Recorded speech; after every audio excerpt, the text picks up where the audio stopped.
कुठलीही पात्र आणि गरजू लाभार्थी याच्यापासून वंचित राहता कामा नये या संदर्भातली दक्षता ही विभाग म्हणून आम्ही घेतलेली आहे। 26 लाखाचा डेटा आलेला आहे, याचं क्रॉस व्हेरिफिकेशन आमची प्रक्रिया ही सुरू आहे। ही अगदी ग्राउंड लेवलपर्यंत होणार। त्या बहिणींना त्यांच्या आयुष्यामध्ये आनंदाचे काही क्षण महायुतीचं सरकार देऊ शकले म्हणून ती त्यांना रुचली आहे, पण विरोधकांना सुरुवातीपासूनच त्या ठिकाणी ही योजना ही त्यांच्या कुठेतरी नजरेमध्ये खूपत आलेली आहे। मध्ये ह्या 26 लाखामध्ये असेही काही असतील जे पात्र असतील, पण काही व्हेरिफिकेशनमध्ये त्यांच्या काही हे झालेलं असेल आणि जे अपात्र असतील त्यांचा लाभ थांबवण्यात येईल। प्रत्यक्षात हे पुरुषांनी भरलेले आहेत का त्या घरातल्या महिलेचं आहे, पण तिची अकाउंट नव्हती, तिची बँकमध्ये खातं नव्हतं म्हणून त्यांनी त्यांचं खातं त्याच्यामध्ये नमूद केलेलं आहे का? 5 लाखाचा डेटा त्यांनी दिलाय म्हणजे 26च्या 26 लाख अपात्र आहेत। यातलं पण प्रॉपरली स्क्रुटिनाइज केलं जाणार। आता प्रत्यक्षात हे जे पुरुष आहेत यांनी त्या घरातल्या स्त्रीचं अकाउंट नव्हतं म्हणून त्यांनी त्यांच्या आधार कार्डशी लिंक कदाचित या पुरुषाचं अकाउंट असेल। बऱ्याचशा वेळेला असं होतं की काही एखादी गोष्ट आली की त्या संदर्भातला एक गैरसमज या योजनेच्या बाबतचा निर्माण करण्याचा वारंवार हा प्रयत्न होत आहे। असा 26 लाखाचा जो डेटा आम्हाला माहिती व तंत्रज्ञान विभागाकडून प्राप्त झालेला आहे याची स्क्रुटिनी आम्ही विभाग म्हणून करतोय। त्या वेळेला आम्ही स्क्रुटिनी ही जी प्रक्रिया आहे ही साधारणपणे सातत्याने चालणारी प्रक्रिया आहे। याचं कारण असं तर जे माध्यमांकडे चाललंय की 14,000 पुरुषांनी लाभ घेतलाय का 21 लक्ष अशा महिला आहेत ज्या कुटुंबातले तिसरी महिला आहे आणि योजनेमध्ये 2 महिलांना आपण लाभ देत असतो। ह्या सगळ्या गोष्टींचं त्या ठिकाणी जिल्हाधिकारी असतील किंवा आमची जी ग्राउंड लेवलची यंत्रणा आहे ही त्या संदर्भातलं क्रॉस व्हेरिफिकेशन करणार। लाडक्या बहिणीचे पैसे लाडक्या भावांनी खाल्ल्याच्या तक्रारी येत आहेत, मोठ्या प्रमाणामध्ये घोटाळा झाला अशा पद्धतीचा आरोप सुरू झालेला आहे। काय नेमकं तथ्य आहे? मला वाटतं एकतर सुरुवातीपासूनच लाडकी बहीण योजना ही लाडक्या बहिणींना त्यांच्या आयुष्यामध्ये आनंदाचे काही क्षण महायुतीचं सरकार देऊ शकले म्हणून ती त्यांना रुचली आहे, पण विरोधकांना सुरुवातीपासूनच त्या ठिकाणी ही योजना ही त्यांच्या कुठेतरी नजरेमध्ये खूपत आलेली आहे। साधारणपणे या संदर्भातला आम्ही वारंवार राज्याचे मुख्यमंत्री फडणवीस साहेब असतील, उपमुख्यमंत्री शिंदे साहेब असतील, अजितदादा असतील आणि विभागाची मंत्री म्हणून मी सुद्धा असेल, आम्ही साधारणपणे माध्यमांना वेळोवेळी या संदर्भातली माहिती ही देत आलेलो आहोत। पण बऱ्याचशा वेळेला असं होतं की काही एखादी गोष्ट आली की त्या संदर्भातला एक गैरसमज या योजनेच्या बाबतचा निर्माण करण्याचा वारंवार हा प्रयत्न होत आहे। साधारणपणे ही योजना 28 जून 2024 मध्ये त्या ठिकाणी घोषित झाली। 1 जुलैपासून त्या संदर्भातले फॉर्म भरण्याची सुरुवात झाली। पहिल्या टप्प्यातले 2-3 महिन्याची लाभार्थ्यांची संख्या साधारणपणे 1,33,00,000 होती, जे 17-18 ऑगस्ट 2024 मध्ये लाभ आम्ही वितरित केला। त्याच्यानंतर 15 ऑक्टोबरपर्यंत त्याच्या रजिस्टरच्या संदर्भातली जी काही मुदत होती ही त्या ठिकाणी सरकारच्या वतीने देण्यात आलेली होती आणि या आधी सुद्धा प्रत्येक वेळेला ज्या वेळेला आम्ही स्क्रुटिनी ही जी प्रक्रिया आहे ही साधारणपणे सातत्याने चालणारी प्रक्रिया आहे। याचं कारण असं की वेगवेगळ्या विभागाचे जे डेटा असतात याचा ॲक्सेस त्या पर्टिक्युलर डिपार्टमेंटलाच असतो, त्या विभागालाच असतो। आज महिला व बालविकास विभाग जो आहे हा कृषी विभागाचा किंवा माहिती व तंत्रज्ञान विभागाचा किंवा अन्न व नागरी पुरवठा विभागाचा डेटा हा ॲक्सेस करू शकत नसतं। आम्हाला त्यांच्याकडून तो डेटा प्राप्त होणं ह्या जो कालावधी आहे हा निश्चितपणाने त्या ठिकाणी लागत असतो। जानेवारी महिन्यामध्ये आम्हाला कृषी विभागाकडनं त्या संदर्भातला अहवाल प्राप्त झाला आणि त्यावेळेला नमो शेतकरी योजनेअंतर्गत ज्या महिला लाभ घेत होत्या त्या संदर्भातला आम्ही स्क्रुटिनी केली। 6-7 लाखाचा डेटा त्यावेळेला मिळालेला होता आणि त्या 6-7 लाखापैकी साधारणपणे 5 ते 5.5 लाख अशा महिला होत्या ज्या नमो शेतकरीचाही लाभ घेत होते आणि आपल्या लाडकी बहीण योजनेचाही लाभ घेत होत्या, म्हणून त्यांना नमो शेतकरीचा लाभ हा 1000 रुपयाचा जो आहे तो चालू राहिला आणि लाडकी बहीणचा आपण त्यांना 1500च्या ऐवजी 500 जे आपण GR मध्येच नमूद केलेला आहे की तुम्हाला टोटल 1500चा लाभ हा शासनाच्या योजनांमधनं मिळेल। त्याची जी 1000 रुपयाच्या वरची जी कॅप असेल ही लाडकी बहीणच्या निधीतनंही सन्मान निधीतनंही भरली जाईल। तो जानेवारीमध्ये उपलब्ध झाला। मधल्या कालावधीमध्ये आम्ही साधारणपणे 8 लाखाचा जो सेवार्थचा आहे त्याच्यापैकी 8 लाखापैकी 2 लाखाचा आम्हाला त्या ठिकाणी उपलब्ध झाला। त्या 2 लाखापैकी 2 ते 2.5 हजार हे त्याच्यामध्ये अपात्र आहेत असं निदर्शनास आलं। 6 लाखाचा त्याच्यातला डेटा आणखीन आम्हाला अपेक्षित आहे। आता 26 लाखाचा जो डेटा आम्हाला माहिती व तंत्रज्ञान विभागाकडून प्राप्त झालेला आहे, याची स्क्रुटिनी आम्ही विभाग म्हणून करतोय। एक गोष्ट आपण समजून घेतली पाहिजे की आम्ही प्रत्येक विभागाकडे त्यांचा डेटा मागितलेला आहे आणि तो डेटा आमच्याकडे विभागाकडे प्राप्त झाल्यानंतर त्या संदर्भातली स्क्रुटिनी होत असते। म्हणजे आत्ता जे माध्यमांकडे चाललंय की 14,000 पुरुषांनी लाभ घेतला आहे, काय 21 लक्ष अशा महिला आहेत ज्या कुटुंबातले तिसरी महिला आहे आणि योजनेमध्ये 2 महिलांना आपण लाभ देत असतो। ह्या सगळ्या गोष्टींचं त्या ठिकाणी जिल्हाधिकारी असतील किंवा आमची जी ग्राउंड लेवलची यंत्रणा आहे ही त्या संदर्भातलं क्रॉस व्हेरिफिकेशन करणार। क्रॉस व्हेरिफिकेशन केल्यानंतर ह्या 26 लाखामधले जे अपात्र असतील आणि पात्र असतील ह्याचं व्हेरिफिकेशन होऊन त्या संदर्भातला निर्णय घेतला जाणार। असं नाही की 26 लाखाचा डेटा त्यांनी दिलाय म्हणजे 26च्या 26 लाख अपात्र आहेत। यातलं पण प्रॉपरली स्क्रुटिनाइज केलं जाणार। आता आम्हाला इन्कम टॅक्स आहे, इन्कम टॅक्सचा आम्ही केंद्राकडनं डेटा मागितलेला आहे। तो ज्या वेळेला डेटा येईल त्यावेळेला त्याचंही आम्ही क्रॉस व्हेरिफिकेशन करणार। ह्या 26 लाखापैकी असेही असतील की जे आम्ही पहिल्या स्क्रुटिनीमध्ये विभागाच्या स्क्रुटिनीच्या वेळेलाच कदाचित ते बाद झालेले असतील। हा त्यांनी संकलित करून जेवढा डेटा त्यांच्याकडे अवेलेबल आहे तो सगळा त्यांनी दिलेला आहे। याच्यातून आमच्या विभागाची जो निगडीत आहे तो ग्राउंड लेवलवर त्या संदर्भातली तपासणी होणार आणि त्या संदर्भातली स्क्रुटिनी झाल्याच्या नंतर आपल्याला तो आकडा येईल की ह्यांनी जो डेटा दिलेला आहे त्याच्यापैकी प्रत्यक्षात पात्र किती आहेत आणि अपात्र किती आहेत। आणि आत्ता जो आपल्याला साधारणपणे जो काही 14,000 पुरुषांनी लाभ घेतलेला आहे किंवा काय ह्या संदर्भातली सुद्धा जिथपर्यंत आमच्याकडे ग्राउंड रिपोर्ट येत नाही तिथपर्यंत हे आकडे जे आहेत हे IT विभागाने आम्हाला दिलेले आहे। त्या संदर्भातली सविस्तर स्क्रुटिनी झाल्यानंतर निदर्शनास येईल की प्रत्यक्षात हे जे पुरुष आहेत यांनी त्या घरातल्या स्त्रीचं अकाउंट नव्हतं म्हणून त्यांनी त्यांच्या आधार कार्डशी लिंक कदाचित या पुरुषाचं अकाउंट असेल म्हणून त्यांनी ते अकाउंट नमूद केलेलं होतं का वेगळं काही त्याच्यामध्ये आहे। हे ज्या वेळेला स्क्रुटिनी होईल विभागाकडून त्यावेळेला लक्षात येईल। हा मोघम डेटा आहे आणि हा मोघम डेटा आम्हाला IT विभागाकडनं प्राप्त झालेला आहे, माहिती व तंत्रज्ञान विभागाकडनं। कारण त्यांनी प्रत्येक जो डेटा आहे वेगवेगळ्या डिपार्टमेंटचा त्यांच्याकडे जो अवेलेबल आहे तो त्यांनी त्या त्या विभागाला दिलेला आहे आणि त्याच्यातला हा एक भाग आहे।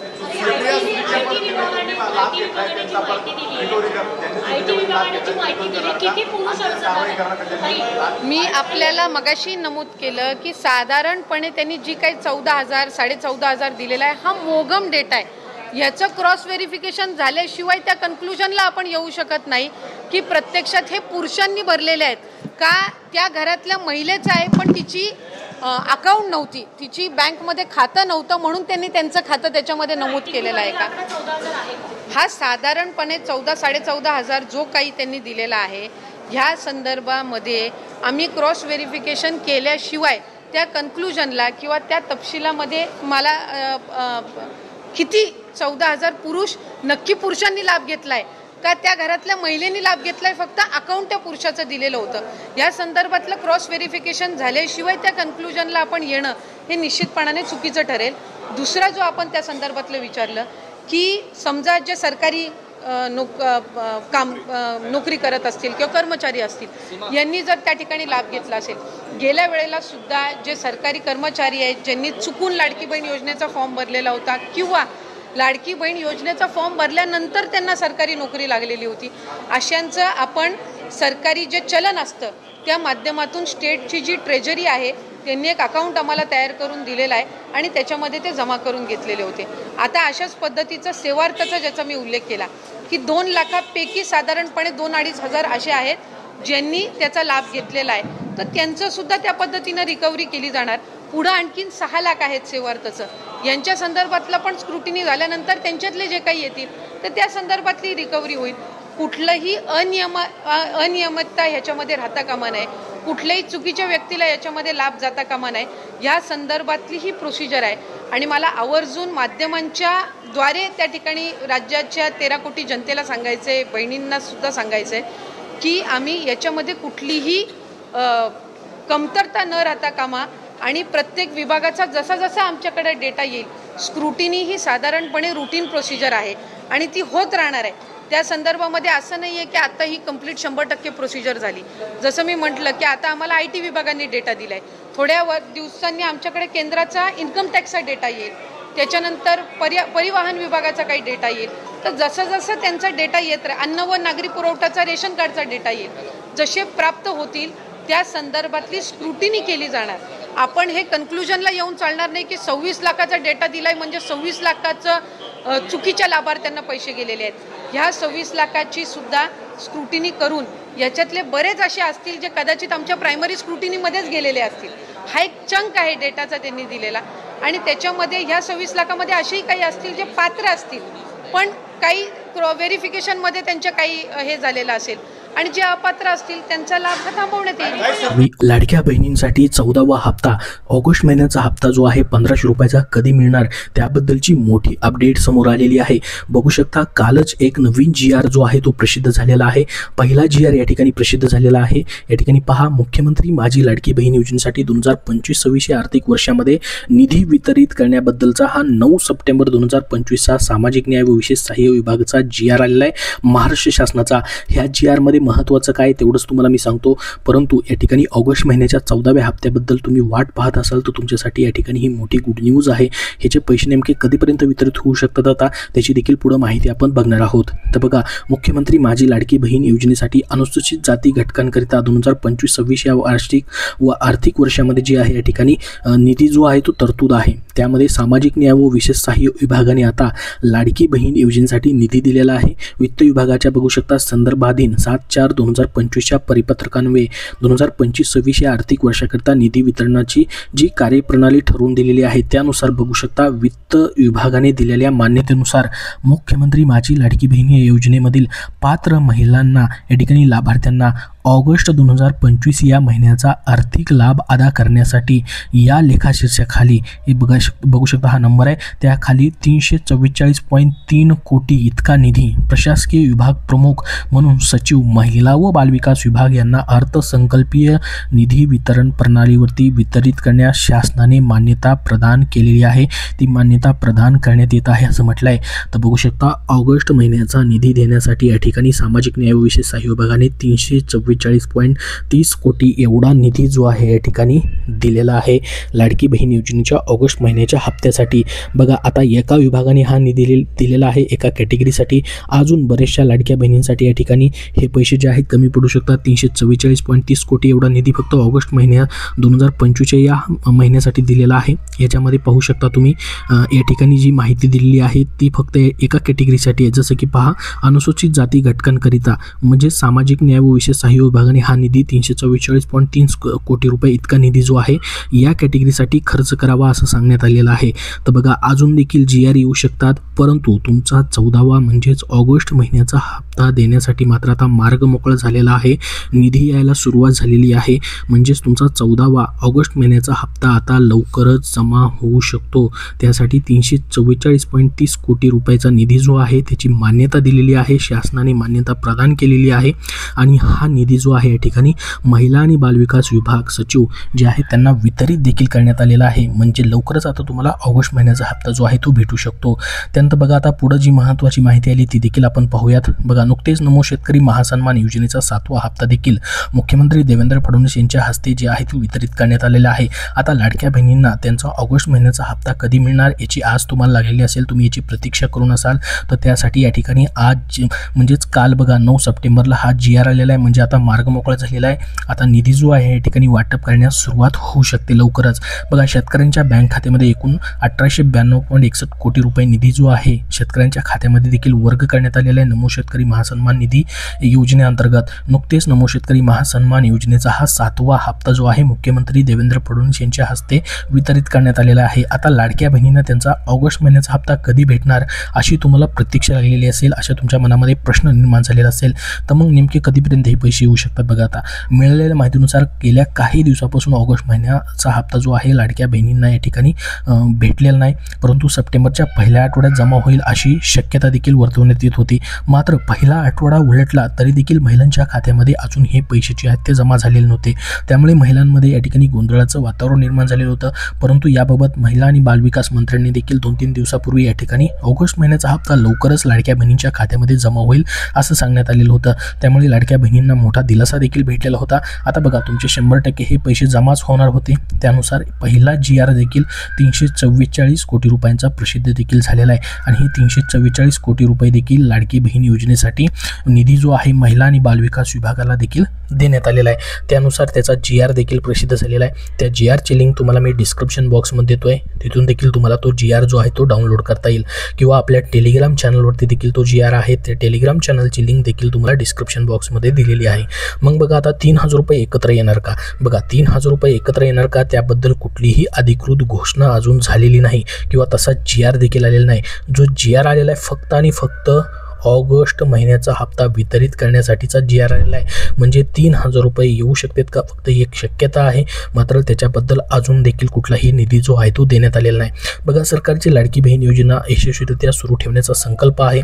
या योजनेत जो का लाभ आहे तो अशाच प्रकारे सुरू राहणार आहे असं वेळोवेळी या ठिकाणी सरकारकडनं देखील सांगण्यात येत आहे. त्यामुळे लाडक्या बहिणींच्या खात्यावरती लवकरच ऑगस्ट महिन्याचे 1500 रुपये देखील जमा होतील असंही स्वतः महिला आणि बालविकास मंत्र्यांनी म्हटलेलं होतं. दरम्यान ऑगस्ट आणि सप्टेंबरचा हप्ता म्हणजे 3000 रुपये एकत्र येणार का असाही प्रश्न तुमच्या मनामध्ये देखील उपस्थित झालेला असेल. कारण की ऑगस्ट महिन्याचा हप्ता जर आपण बघितला खूप लेट या ठिकाणी झालेला आहे, मात्र त्याबाबत कुठलीही अधिकृत घोषणा करण्यात आलेली नाही. तुम्ही न्यूजमध्ये बघत असाल की 3000 रुपये एकत्रित येतील असं म्हटलं जात आहे, मात्र त्याची अधिकृत घोषणा झालेली नाही आणि जो GR प्रसिद्ध झालेला आहे त्यामध्ये देखील सप्टेंबरचा उल्लेख नाही. म्हणजे फक्त आणि फक्त तुम्हाला ऑगस्ट महिन्याचेच 1500 रुपये भेटू शकतात. मात्र हे देखील 1500 रुपये देखील वेळेवरती भेटणं खूप गरजेचं आहे. कारण की लाडक्या बहिणी 1 तारखेपासून 30 तारखेपर्यंत वाट पाहतात, मात्र ते पैसे वेळेवरती येताना दिसत नाहीत. मागचे 4 ते 5 महिने झालेले आहेत. या ठिकाणी हा जो इन्स्टॉलमेंट जो आहे तो प्रत्येक वेळेस लेट होताना दिसतोय. प्रत्येक महिन्याचा हप्ता जो आहे पुढच्या महिन्याच्या पहिल्या आठवड्यात येताना दिसतो. मात्र ऑगस्ट महिन्याचा हप्ता जो आहे तो पहिला हप्ता जो आहे सप्टेंबर महिन्याचा तो देखील या ठिकाणी आठवडा जो आहे तो उलटून गेलेला आहे, मात्र ते पैसे जमा झाले नाहीत. आता जवळपास दुसरा आठवडा चालू आहे तरी देखील अजून त्याची अधिकृत डेट जी आहे ती घोषित झालेली नाही. त्यामुळे बघा लाडक्या बहिणींना तुम्हाला हे सप्टेंबर महिन्यामध्येच ऑगस्ट महिन्याचे कधीही 1500 रुपये फक्त जमा होऊ शकतात. कारण की त्याचाच फक्त सध्या GR जो आहे तो प्रसिद्ध झालेला आहे. तर बघा लाडकी बहिणी योजनेसाठी तुम्ही जर अर्ज केलेला आहे तर तुम्हाला अद्यापपर्यंत आर्थिक मदत जी आहे ऑगस्ट महिन्याची जमा झालेली नाही. तर तुम्हाला लवकरच हे पैसे मात्र आता जमा होऊ शकतात. कारण की त्याबद्दलचा GR जो आहे या ठिकाणी प्रसिद्ध झालेला आहे. हा GR तुम्ही पाहू शकता. कालच हा महाराष्ट्र शासनाचा सामाजिक न्याय व विशेष सहाय्य विभागाचा GR जो आहे तो प्रसिद्ध करण्यात आलेला आहे. हा GR डाउनलोड करण्यासाठी लिंक तुम्हाला मी डिस्क्रिप्शन बॉक्समध्ये देतोय किंवा सामाजिक न्याय व विशेष सहाय्यक विभाग जो आहे महाराष्ट्र शासनाची जी GR डाउनलोड करण्याची वेबसाईट आहे त्याच्यावरती देखील तुम्हाला हा GR पाहायला भेटेल. यामध्ये बघू शकता तुम्ही विभागाने अनुसूचित जातीच्या व नवबौद्ध प्रवर्गातील महिला लाभार्थी संख्या उपलब्ध करून देण्यात यावी, तसेच अनुसूचित जाती व नवबौद्ध प्रवर्गातील घटक कार्यक्रमांतर्गत उपलब्ध करून देण्यात येणाऱ्या निधीचा विनियोग अनुसूचित जातीच्या व नवबौद्ध प्रवर्गातील लाभार्थ्यांकरताच होईल याबाबतची विभागाने दक्षता घ्यावी असं देखील याच्यामध्ये म्हटलेलं आहे. आणि संजय गांधी निराधार अनुदान योजना असेल किंवा श्रावण बाळ सेवा राज्य निवृत्ती योजना असेल, निवृत्तीवेतन योजना असेल, या अंतर्गत राज्यातील पात्र लाभार्थी महिलांना मुख्यमंत्री माझी लाडकी बहीण योजनेद्वारे दुसऱ्यांदा आर्थिक अनुदान मिळणार नाही. याबाबत देखील महिला आणि बालविकास विभागाने दक्षता घ्यावी असं देखील या GR मध्ये म्हटलेलं आहे. तर बघा 344 कोटी रुपयांचा हा निधी जो आहे या घटकांकरिता सध्या या GR द्वारे उपलब्ध करून दिलेला आहे. म्हणजे याच्यानंतर देखील अजून देखील GR येऊ शकतात आणि त्याच्यानंतर मग लाडकी बहीण योजनेचा तुमचा ऑगस्ट महिन्याचा हप्ता जो आहे तो वितरण करण्यास सुरुवात होऊ शकते.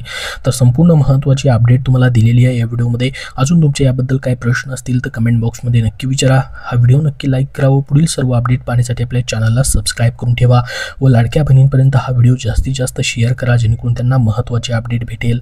धन्यवाद.